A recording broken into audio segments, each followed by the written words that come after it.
Hi everyone, Aaron here for Zollotech, and this past week was filled with the release of MacBook Pro as well as iOS 15.2 Beta 1. We'll talk about when to expect Beta 2 in a moment, and much more. This is your news update for the week of October 31st / November 1st, 2021.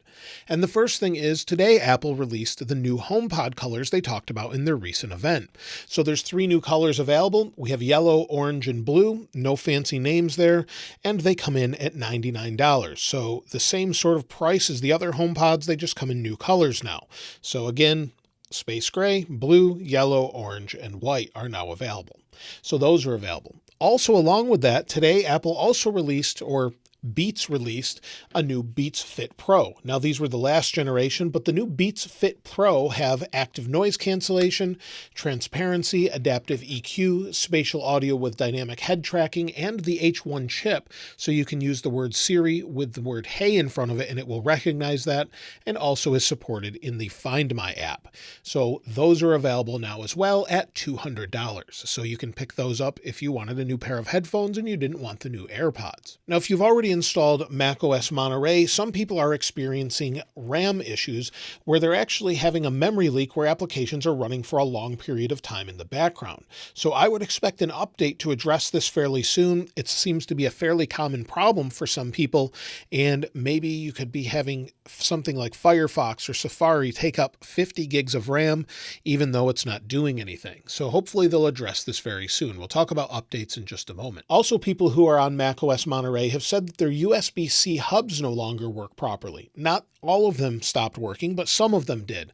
And a lot of people who have talked to Apple about this have said that the Apple support people have told them that there will be an update to address this in the future to add that support back in. So if you're using a USB-C hub, instead of just having 1 or 2 ports, you can expand that to different things and different ports as well, such as Ethernet and more.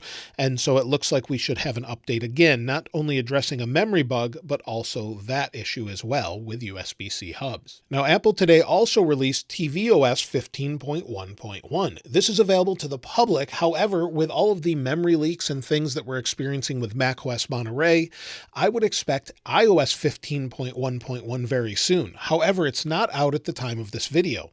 So if we go on to my iPhone 12 Pro Max, you'll see that 15.1 is the current version. So we could see an update this week to bring up maybe some issues with, or fix some issues with security and maybe some small bugs as well. So hopefully we'll see something like that, although Apple hasn't said that they're going to be releasing it. Also, we're waiting for iOS 15.2 Beta 2, and depending on what time of schedule they're at or what they're going to do before the end of the year when they take a break, we should see that update probably this week as well, maybe as soon as tomorrow, or they could push it to another week and be on a 2-week cycle. We don't really know at this point, as Apple has been very random, but we do know that they take vacation in December where we'll have a couple weeks where they don't typically release anything. So if they're going to get iOS 15.2 out to the public before the end of the year, I would expect weekly betas, maybe on Tuesday or Wednesday of this week, with concurrent betas each week and a final release in late November or early December. However, we don't know when they're going to release anything until they tell the public what they're going to release. So at this point, we'll just have to wait and see. However, some people are saying future versions of iOS will detect car crashes.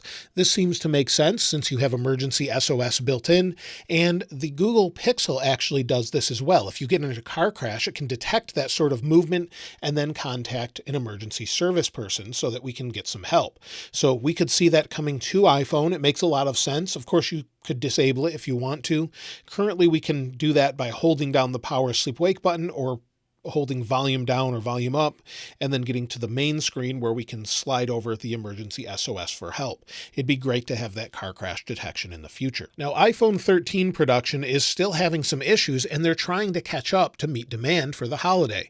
And according to Apple, the chip shortage has been affecting them. So it looks like they're trying to get ahead of that, get enough iPhones made. If you want an iPhone 13 series phone, 13 Pro, 13 Pro Max like this one, hopefully they'll get that resolved very soon. As you can see on their website, they have shop early for the best selection of holiday favorites. So you'll have some discounts, although you may find better deals elsewhere. They don't typically discount these too much, but you may find a couple small deals here. So hopefully they'll get ahead of that demand issue very soon so people can get the phones they've been waiting for. Now, recently, someone discovered something with the Apple Watch from a few years ago where they had a demo unit and they were going through some of the files from the demo unit and they actually found the name Apple Watch Pro. It looks like Apple was considering a Pro at some point and stopped making it or just never made it or decided against it. So maybe we'll see that in the future, but there could have been an Apple Watch or an Apple Watch Pro.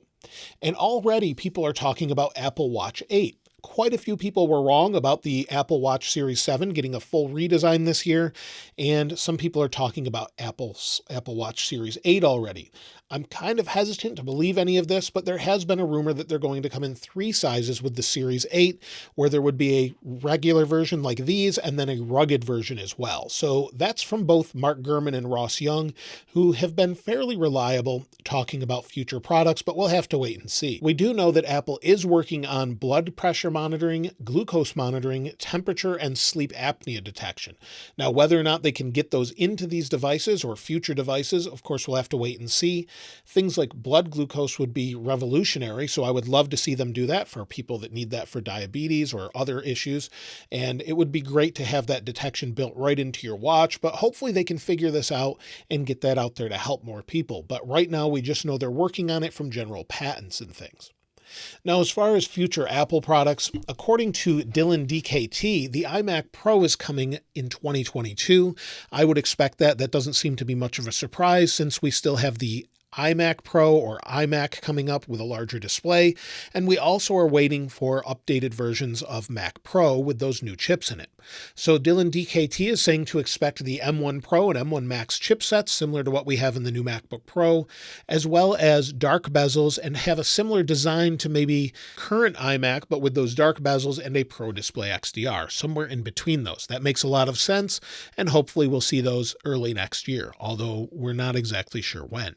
Again, to go along with that, Apple is going to be replacing its MacBook Air with new M1 designed MacBook Airs. While we already have some M1 products that came in sort of an older form factor, like this 13-inch M1, Apple is said to be working on MacBook Airs with new colors to match the iMac, as well as having maybe a light gray or white bezel on them, similar to the iMac. So that makes sense from a design standpoint. Have the Pro versions have sort of space gray or silver with dark bezels, and the non-Pro have the lighter bezels. It would really differentiate those. So we could see that in early 2022. However, that's again from Dylan DKT and John Prosser. So we'll have to see if that's accurate. I would imagine that some of that is, but right now it seems like Apple's doing a great job hiding some of those future products. And the final future product I wanted to talk about is the Apple AR or VR glasses. We've been waiting for virtual reality or augmented reality glasses, and according to Ming-Chi Kuo, we're going to have mixed reality glasses first that will debut in 2022, support Wi-Fi 6E, and need to be tethered to an iPhone to sort of work in tandem, maybe with some of the chipsets in here, and it would be required in order to use that headset. That would be a little bit different than what we have with Oculus or now Meta with their headsets, but it makes a lot of sense if you need maybe the neural engine or the chipsets within your iPhone or Mac. So we could see that as soon as this year. It was rumored to come out at last year's WWDC with some of the software. Maybe it was pushed, maybe it wasn't, but do expect something like that fairly soon into this next year with 2022. And so that's all of the news from this past week. I'm looking forward to those new iOS updates, as well as some new products, some iMac Pros. However, the new MacBook Pro is plenty fast enough for most, I think. But let me know what you're most excited for in the comments below. And if you'd like to get your hands on this wallpaper, I'll link it in the description like I normally do. If you haven't subscribed already though, please subscribe. And if you enjoyed the video, please give it a like. As always, thanks for watching. This is Aaron. I'll see you next time.